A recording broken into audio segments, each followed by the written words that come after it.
adanya kesenian itu tadi sudah dicoba, kesenian tentang kolaborasi antara barongsai dengan kuntulan dengan barong dari Kemiren.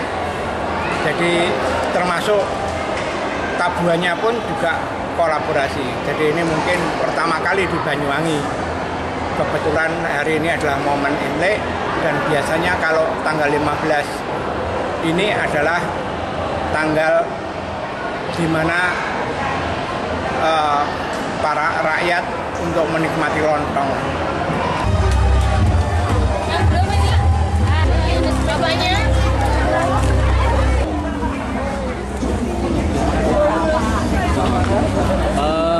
Menurut Ibu, bagaimana acara Imlek hari ini, malam ini?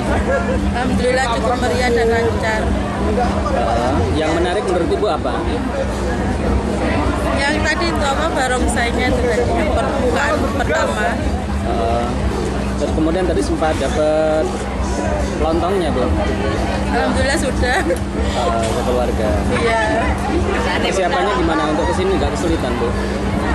Lancar Mas.